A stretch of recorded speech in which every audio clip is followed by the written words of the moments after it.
Por que eu parei com o podcast? Eu sofri alguma punição, sofri alguma pressão? O que aconteceu que não está saindo mais podcast no canal?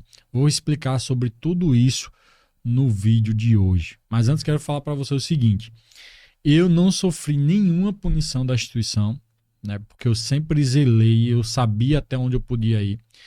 Pelo contrário, assim, eu recebi muito apoio da instituição, dos meus superiores graduados.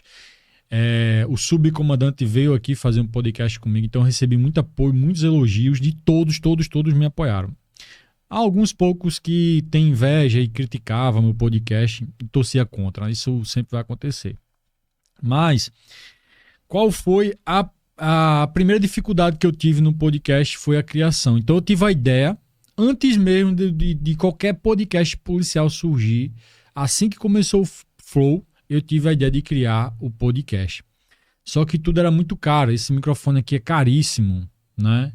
E eu queria fazer com esse tipo de microfone aqui. E na época eu não tinha condições, então eu fui adiando. Quando eu abri o podcast, eu perdi um pouco o time, né? Perdi um pouco o tempo. Se eu tivesse feito tudo, corrida, apostado, feito empréstimo, comprado equipamento, certeza que eu estaria em primeiro lugar no podcast policial do Brasil.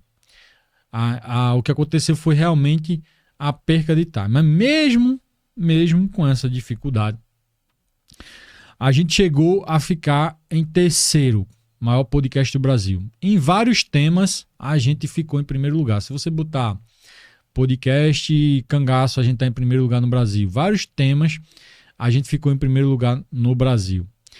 Então, teve mês da gente bater mais de 10 milhões, enfim, empatar em termos de visualizações dia, né? Dia, não estou falando total.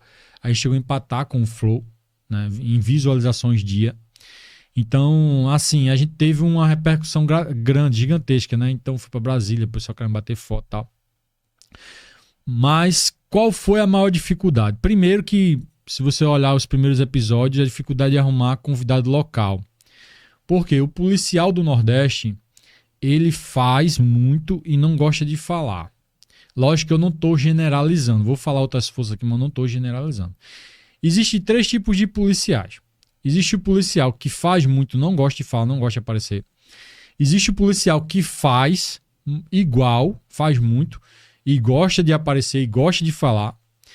E existe o policial que não faz e mente nos podcasts, né? Esse tipo de gente eu não queria no meu podcast. Então, meu podcast não se tornou um podcast sangrento, né? Só de ocorrência e tal. Ele virou mais um podcast técnico ou de inspiração de vida, de superação. Contava a história de vida de cada pessoa que vinha aqui e tal. Ou um podcast técnico.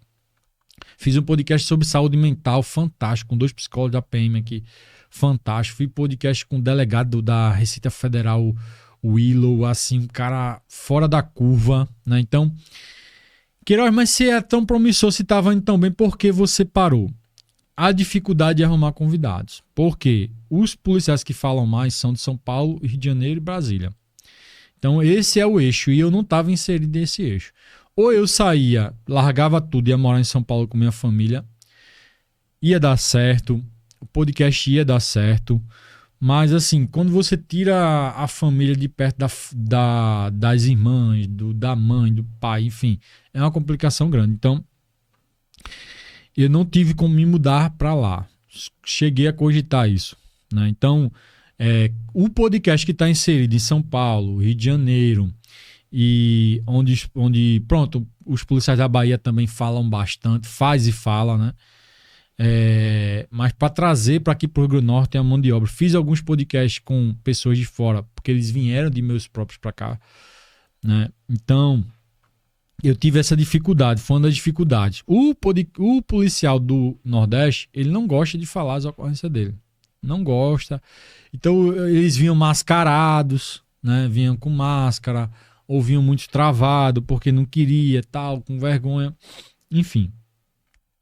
Podcast de sangue versus podcast verdadeiro, né? Então, muitos podcasts que vocês assistem, que viralizam, eles são mentirosos. as pessoas fazem um personagem e viraliza. Contam ocorrências fictícias e viraliza. Né? Por exemplo, tem policial do Rio de Janeiro que ele tem, assim, eu conversando fiz um podcast com os policiais do Rio de Janeiro, é surreal o que eles enfrentam lá no Rio de Janeiro. Então, se eu fosse pro Rio de Janeiro, eu ia ter muita história para contar. Mas tem policial do Rio de Janeiro que também não gosta de contar essas histórias. Então, existe o podcast, esse podcast mentiroso. Você entra no viés que você pode cometer crimes, tanto contra crimes militares. Nós somos militares, então nós obedecemos ao RDPM, enfim, nós somos subordinados e é muito rígido. E se você quiser ficar dentro da PM, é só não bater de frente com aquilo ali. Se você não bater de frente com aquilo ali, como eu nunca fiz, sempre fui tranquilo. Mas se você fizer alguma declaração de que você vai cometer um crime, você vai ser punido. Né? Por um exemplo hipotético. Se o cara me ameaçar, eu vou lá e, enfim, dou fim a ele. Isso você está cometendo um crime, você fazer uma declaração dessa. Certo? Isso é um exemplo hipotético. Então, essas declarações não podem ser feitas. Criticar superiores hierárquico. E aí entra até o governador criticar o superior hierárquico de qualquer estado. Ou se você é soldado, criticar um cabo que é caboronel, né? Mas, tipo, se você criticar um sargento, você pode ser punido. Entendeu? Então,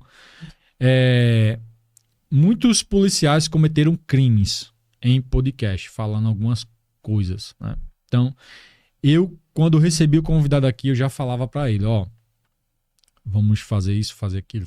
Não vamos falar de política, não vamos falar isso. Vamos falar um podcast técnico, né? Fiz podcasts fantásticos. A gente inovou muito. Eu trouxe o Rodrigo Traja Preta, que hoje é um dos podcasts com quase 1 milhão de visualizações. É um dos podcasts mais vistos. Fiz podcast com o Sargento Diomédio. Enfim, não vou citar nomes porque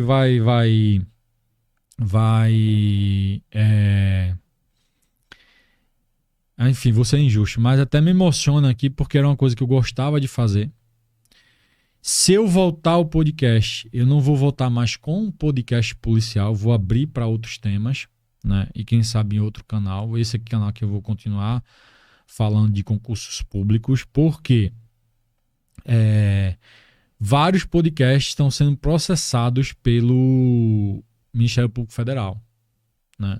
Por declarações que os policiais deram. Então, eles mutaram o YouTube e mutaram o próprio podcast. Então, a maioria ou você enfrentar esse bate de frente, é a mesma coisa você bater de frente com a carreta e seja lá o que Deus quiser, né? Ou você segue a linha direitinho. Então, essas dificuldades. Então, por que se eu voltar ao podcast, eu tenho pretensão de voltar ao podcast, não vou falar dos planos futuros, porque tem muita gente que torce contra. Eu vou abrir para outros temas, não que eu não vá chamar policiais. Eu vou chamar policiais. Mas eu vou trazer gente famosa, vou trazer gente da minha localidade, artistas, e vou abrir os temas, porque para mim fica mais fácil, né, do que eu não gosto muito desses podcasts mentirosos, né? E aí não estou ofendendo diretamente o podcast, mas a pessoa que vai lá contar mentira, né? Então tem coisas, assim que você que é policial, você sabe que aquilo não aconteceu, sabe que aquilo não é verdade.